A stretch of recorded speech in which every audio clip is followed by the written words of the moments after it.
All right, so today's lecture is going to be 30 minutes or so. I want to talk about the IDE. The IDE stands for Integrated Development Environment. And what that means is it's the place where you write all of your code and execute all of your code. So your IDE mostly is going to consist of a few things. One, I'm going to usually have 3 windows open. On one desktop, I'm just going to have Google Chrome. That's just where Google Chrome will be your friend. And I recommend Google Chrome over Firefox or Safari because of the developer tools that we're going to be using later down the road. For example, I could just right-click here, go inspect, and there's a whole bunch of extra developer tools that are built in for me. In addition, Google Chrome I find to be a little bit faster than Firefox, which seems to use all of your bandwidth on your computer. And Safari sucks. So I like to use Google Chrome personally. I would download it and set it as your default if you don't already have it. So on one hand, you just have your Google Chrome to A, look around for things, and B, to see if your code works when you're starting to write full stack web applications and when you start writing full stack web applications in HTML and CSS. The second thing you're going to be using is iTerm. Oh, I need to quit a whole bunch of things. Hold on one second. That's why it's operating slowly. The second thing I'm going to be using is a program called iTerm. We downloaded it this morning, and it's basically a terminal emulator instead of using terminal, and it allows you to interact with your computer in a way that developers will interact with their computers. So all the code, the way I'm going to be interacting, I'm not going to be double-clicking, I'm not going to be dragging things and moving things from one folder to another. Everything is going to be done through this black box of death. And then finally, we have our Sublime right over here. So Sublime basically is a text editor. Now we're all familiar with text editors. We've all written papers and had to sign documents and open things in Microsoft Word. Perhaps it's probably the most well-known text editor. But Microsoft Word has a whole bunch of other things built in. It's meant to write papers, more or less. You have margins, you have tabs and gutters and things of that nature. It's not a good place to write code. So what we have here is just basically a basic text editor. You just write all of your code inside of here. Sublime Text, Atom, Visual Basic, all of that kind of stuff. They also have like syntax highlighting. So when I write something, let's say I want to write like I don't know, we'll call this delete.rb, throw it on my desktop for now. Like if I wanted to write Ruby code, there's a bunch of built-in highlighting that works out for me. Is this color okay? Should I turn it to white? That's good? Okay. So any method, print high, you can kind of see here that all of the different highlighting comes out. Like you wouldn't get this with Microsoft Word. You can do it in like, you also wouldn't get it in like TextEdit or one of the default code text editors that are built in. So we're going to be using that here. So again, 3 places that that's going to be making up your IDE. One,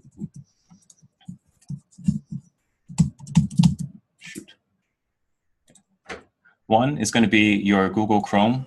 This is where you're going to see your code actually being executed when you get to front-end code and when you get to full-stack web applications. Why is this not moving? Okay. Next, you have your text editor, Sublime Text. This is just the place that you're going to write the code. And then finally, you have your iTerm right over here. It's a terminal that helps you execute the code. This is the way that you're going to be interacting with everything. Inside of iTerm, inside of Sublime, I would recommend a few different settings. I'm going to share them with you in just a bit. So if you're using Sublime like me, and Adam has this exact same thing, there's a few things I want you to have, and I'll share this with everybody. One is save on focus lost. So you have to get in the habit of saving your code all the time, because a lot of people are like, I changed it in here, it's not executing, why is that happening? I'm just like, did you save the file? I'm like, oh, I forgot to do that. To avoid that kind of frustration for both you and myself, we're going to have save on focus lost, and we're going to set it to true. So whenever you move away from your particular thing, it's just automatically going to save. Tab size on average is going to be 2. I'm going to translate all the tabs to spaces. I'm going to word wrap. Otherwise, you have like files that go really, really far to the right, and I don't really like that half the time. So it's just easier just to cut it and wrap the word around inside of the page. So I'm going to send all of this here inside of and put it inside the Foxtrot channel.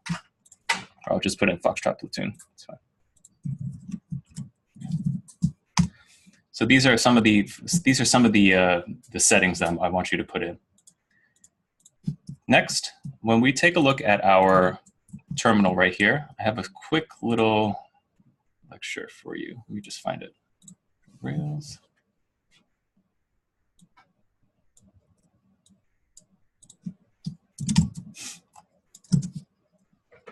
All right, so we're going to talk about the command line real quick. The command line, like I said, is iterm or terminal. I recommend that you use iterm. And it's this black box of death that a lot of people really get scared about. And it's kind of fun if you really want to mess with some people at the airport, if you just go to hacker typer. Because the movies have basically made this so famous and they're like, oh, you can hack the world and, you know, and it looks kind of interesting. We created this, oh no, hacker typer has been blocked. Oh, whatever. But basically, you all are used to the terminal being something that you see inside of the movies. It's always black and green like this. It always says access granted, and you think you can hack the world or, you know, bring down a whole nuclear system or delete your entire computer. You probably can't do any of those things. It's very difficult to delete your entire computer. This is just a way that people interact with their particular machines. And the reason why they do that is a couple things. One, I'm going to show you in just a second. It's much faster to type and not use a mouse. And then two, if you're somebody who works with any sort of web-based services, so like, let's say I'm a company, I'm Groupon.com. Groupon.com doesn't actually have all of their hardware and all of their machines at Groupon's location. What they do is they rent out location from Amazon. We'll talk about this more in a little bit, from a place called Amazon Web Services. It looks like this. There's billboards all over the place. And inside of there, they have what are called server rooms. Server rooms look a little something like this. You may have seen this in like Ocean's 13 or in like Blade or something like that. It's just like this. It's basically a very, very large warehouse that's air conditioned and just full of machines that look like this. So whenever somebody goes to Groupon.com, they're not connecting to Groupon's machines at Groupon's location, which is 600 West Chicago. They're connecting to Groupon's like basically rented service. So it could be, you know, this could be in Pennsylvania, this could be in Toronto, like who knows where it is right now.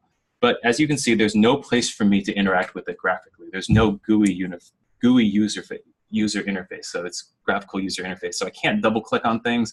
I can't drag things around.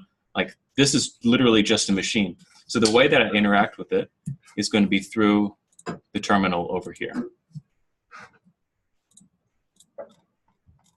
So when we talk about the command line, there are two different ways that we work with computers. So on the left is basically most people.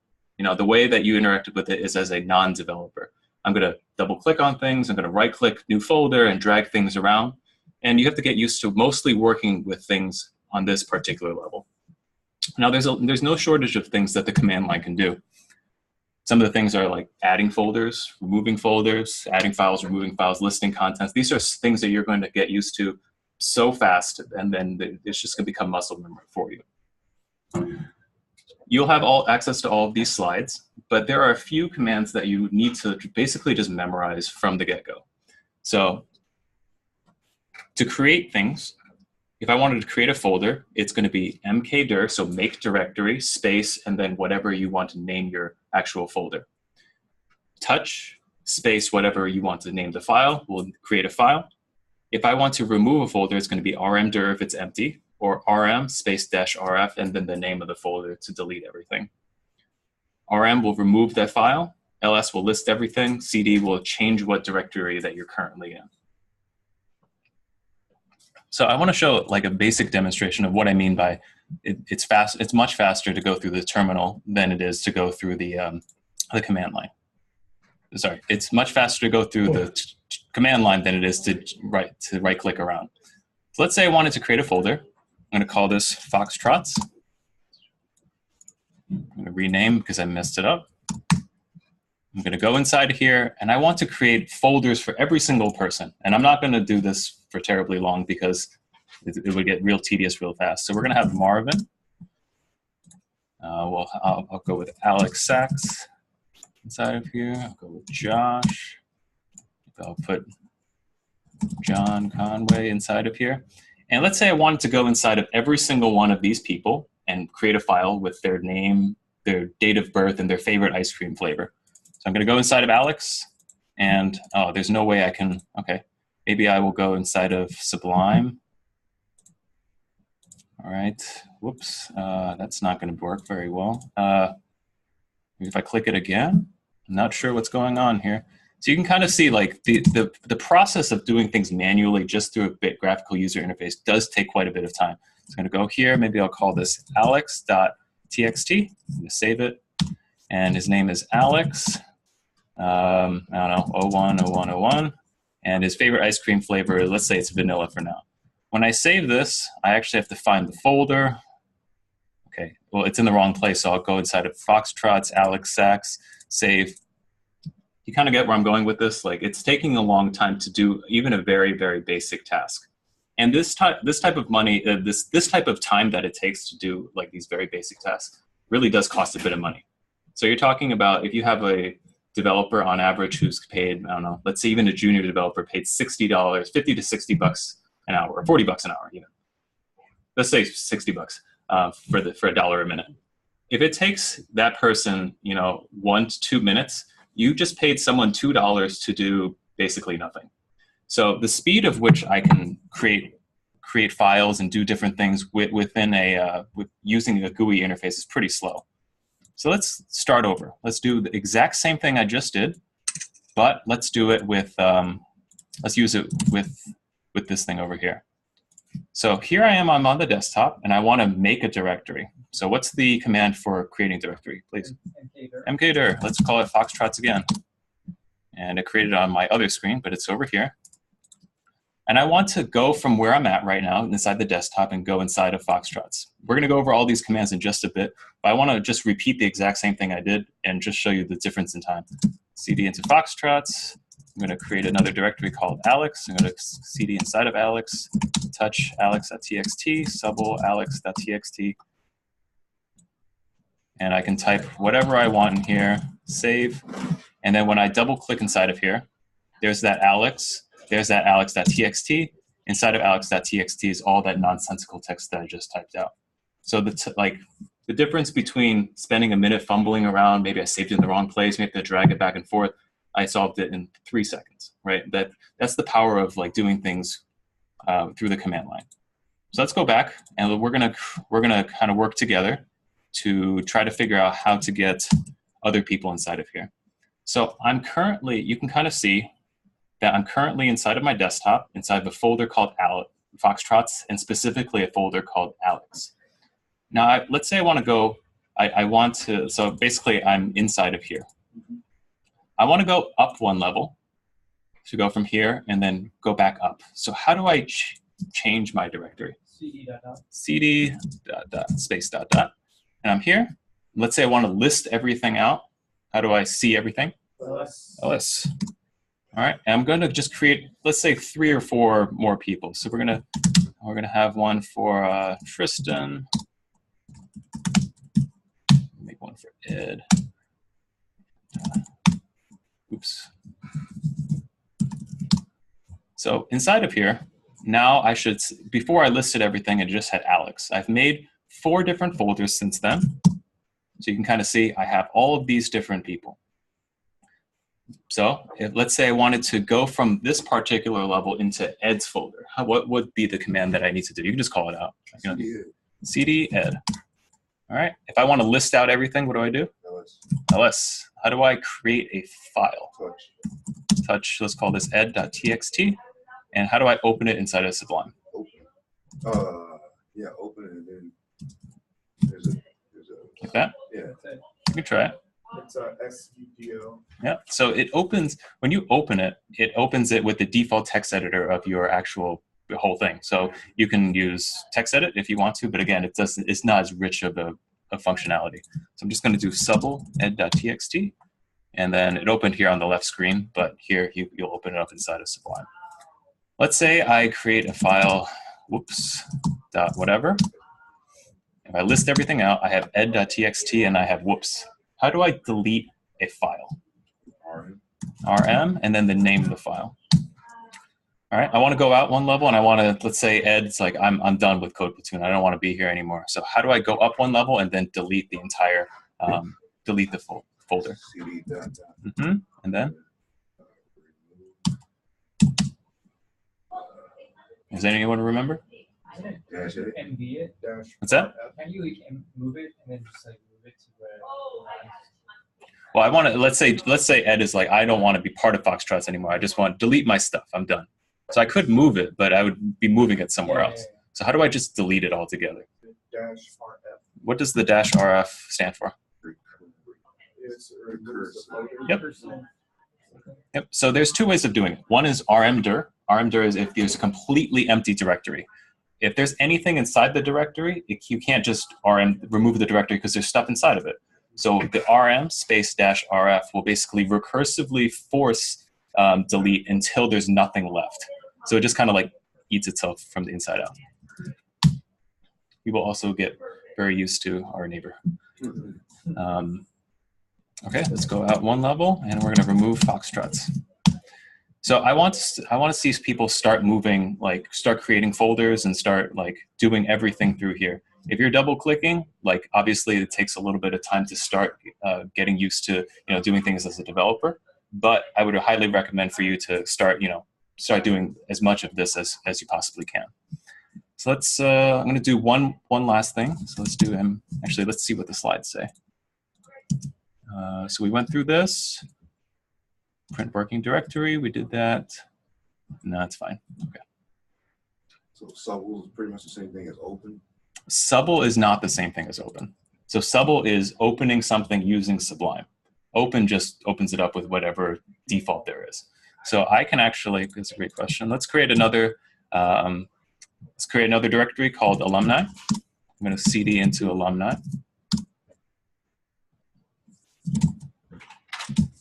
And we're going to make a few folders. We'll do alpha, Bravo. Could you list all those on the same one? I can. You mean, can I create all of them at once? Create all of them. Let's find out. We'll try Delta, Echo, and Foxtrot. Looks like I can. So there's always different ways there's multiple ways of doing the same thing. I could have just kept pressing up and Alpha, Bravo, Charlie, but you caught it right away. Maybe I can I just combine it because this is getting annoying? And that's the kind of the key behind being a developer is developers are lazy. We're very lazy people. We want to do things as efficiently as possible, as quickly as possible. So there's that small thing. You asked a question earlier that I forgot. I was about to show off something.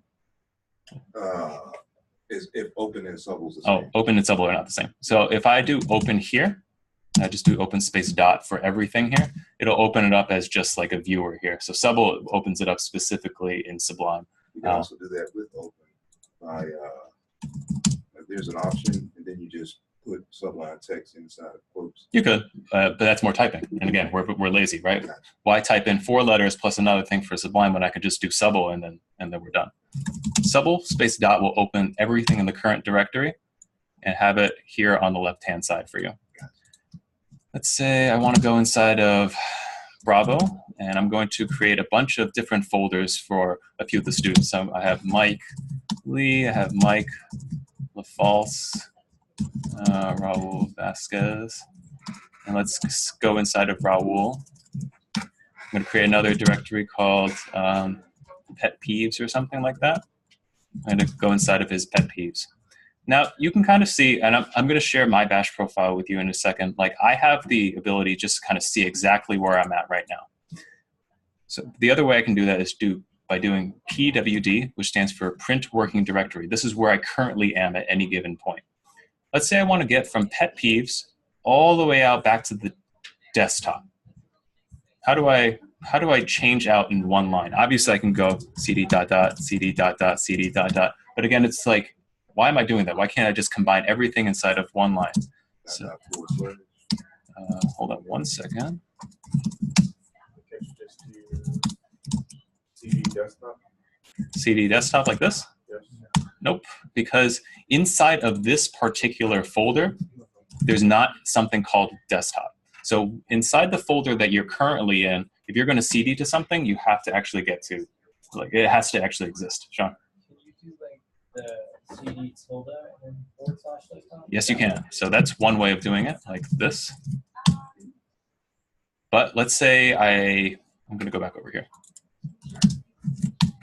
How do I go up 4 levels if I were just to do using what we know?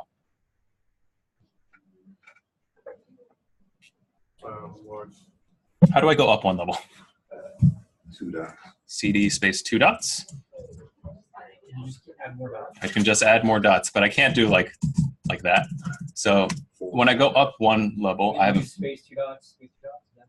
no, it's a CD dot dot to go up 1 level, and then within there I'm going to go up 1 level more. Within there another level more, and then within there a level up. So at this particular point, I'm at Raul Vasquez. When I go up 1 more time, I'm inside of Bravo. When I go inside 1 more time, I'm at Alumni. And up 1 more level, I'm at Desktop. Let's see if this works. So I can go up 4 levels just by going dot dot 1 level, dot dot 1 level, dot dot 1 level.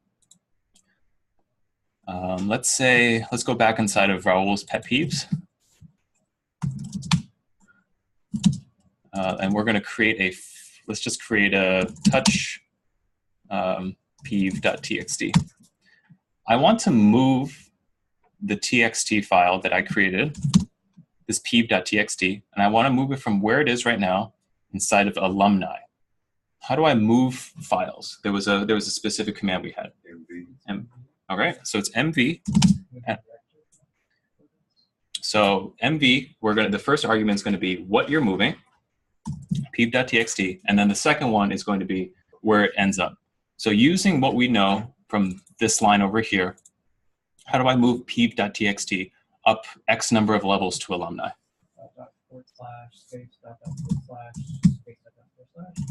See? I think you might be right. We'll find out. So if I list everything inside of pet peeves, you can see that peeve.txt is gone. There's nothing inside of here at this point. So if I go up 3 levels, hey, there's that peeve.txt. We did move it successfully from one location to another.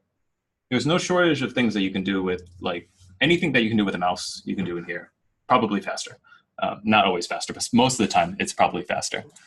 So when I start typing code and things like that, it's going to all be executed through here. Let's say I go out 1 level, and on this particular level, let's list out everything I have. So I have, let me get rid of Alex. Sorry, Alex. List out everything. You can see Alex is gone. I'm going to remove Alumni. How do I delete a folder again? RM space dash RM. And then the name of the folder. All right, and let's say I want to get rid of this delete.rb, so I just do rm. Let's say I'm going to create we'll call this delete.js, since we're working in JavaScript today. When I list out everything on the screen, I have this file right over here. I'm going to open it up in Sublime. Inside of delete.js, I'm just going to create a really fast function. All right, I'm going to create a function called say hello. All right, and I just want to print something out to the screen. What was the command to print something inside of JavaScript? It's not puts. Console.log, and I'm going to do hello. I invoke it here at the bottom. Usually you've been writing code inside of the browser and pressing a button that says run, right? Most of the time. Instead, we're going to be writing everything inside of this text editor here. And the way that we're going to execute it is we're just going to list everything, and we're going to, if you're running a JavaScript file, you're going to put node in the front and run delete.js, and it will execute directly underneath by saying hello. If you're running a Ruby file, it's going to be ruby whatever.rb. If you're running a Python file, it's Python whatever the name of the file is .py.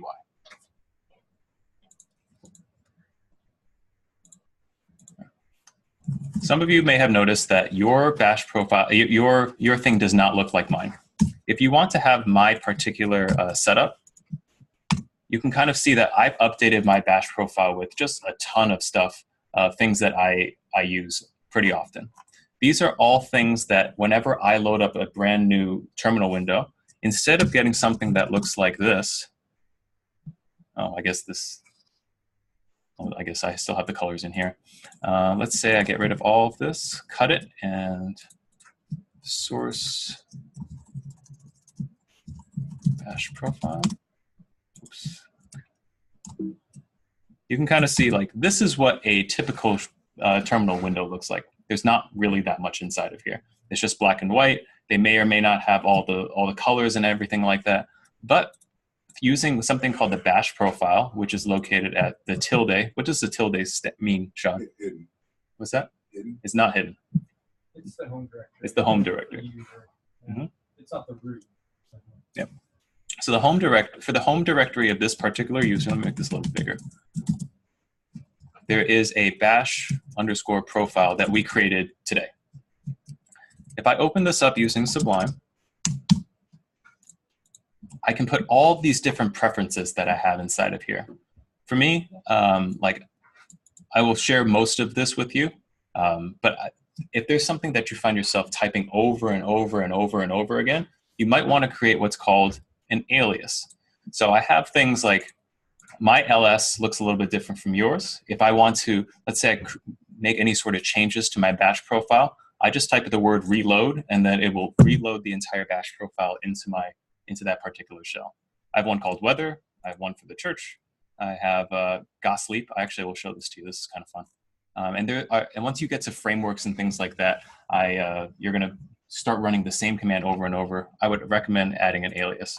But today I'm going to share with you a few things, specifically just the colors. If you want to have the same colors as me, you totally can. So source bash profile, we'll load it into this particular one. And you can kind of see that I went from an all black and white to this over here. I can take a look at the weather if I want. This makes a call out to an external service. And it's a little bit strange, but you can kind of see if for someone living and breathing inside of the terminal all day, it's kind of like, what's the weather outside? You can just hit it and then it'll determine where you are and then return it out to you. There's another one called Gossleep that I want to show off real fast. Oh no. Ruby-v. You had a question? Is the power of like Vim and Emacs that they're inside of the terminal basically? It's a great question. Can you repeat it a little bit louder? I said, is the power of Vim and Emacs like famous editors that they're inside of like a bash or inside of a terminal? Yeah. Already? Is that the idea? So you're not ever leaving the environment at all? That's exactly what it is. Remote, can you hear when other people ask questions? Yes, no? No. No? Okay. So the question was, Sean asked the question, people have heard of the text editor called Vim and Emacs, and then there's kind of like a cult following behind it. Those are non-GUI text editors, meaning that you can't click around inside of it at all. The question was, is the power of Vim and Emacs the fact that you never have to leave this particular page? And the answer to that is yes. There is I can move faster inside of not stereotypically, what's that word? Supposedly, I can move faster inside of Vim than I can doing stuff with a mouse. That being said, I move fast enough with a mouse, so I don't need to move that quickly. But yes, if you are really, really proficient at Vim, then you can totally do things much faster. So I can do the same thing with Vim here and go down to assessments. I go to app, like I can do a whole bunch of things much faster with using Vim. But because Vim has a high learning curve, I'm not doing that for this course. But if you want to, you totally can. I'm actually proficient in Vim, so I can help you there. All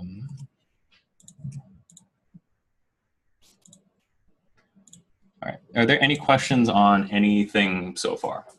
Yeah. John, I followed all the concepts, but I didn't memorize all the commands we just went over. Are they all in the PowerPoint? That's a great question. So all of the things that I go over inside of class is all available to you. Again, I'm also recording right now. It's going to be posted up to YouTube in just a second.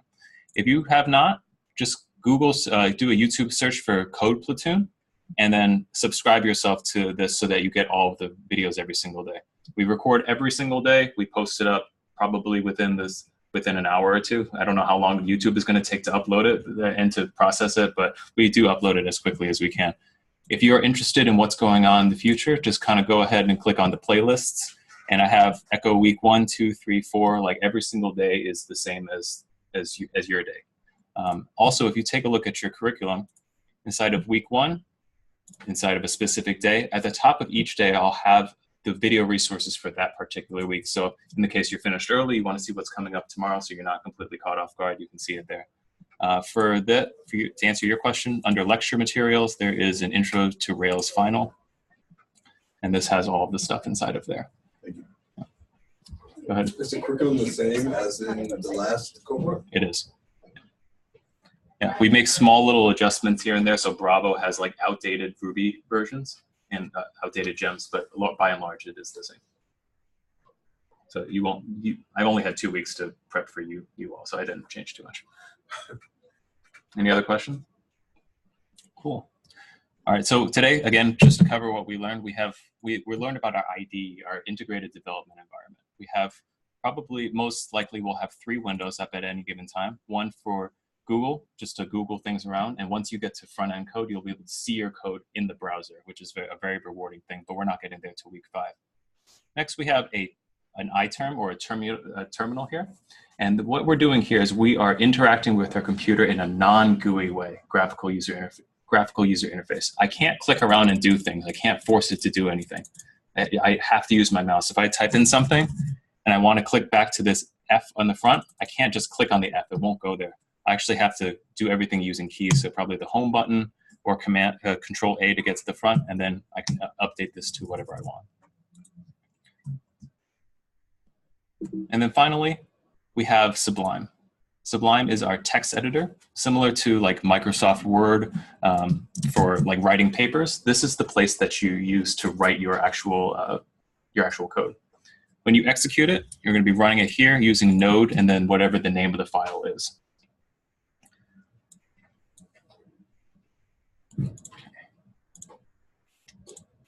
Don't think I had anything else for right now, but I might just yell out stuff later as I remember things. So we have a few challenges for today. If you want to, again, everyone here has an external screen. If you want to use that today, that's totally fine. I'll show you how to use it. I think for your computer, you need a special adapter, which I also have.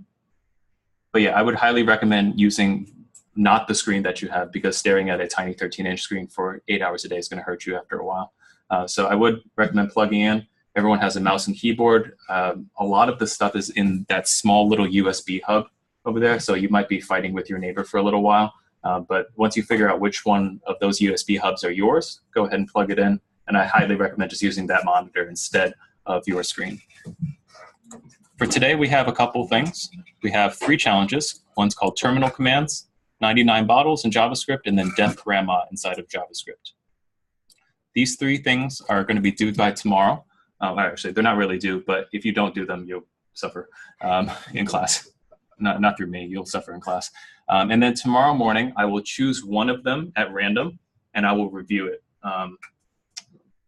As of right now, you're not going to be using a Git workflow, so I'm just going to ask someone to send me their code.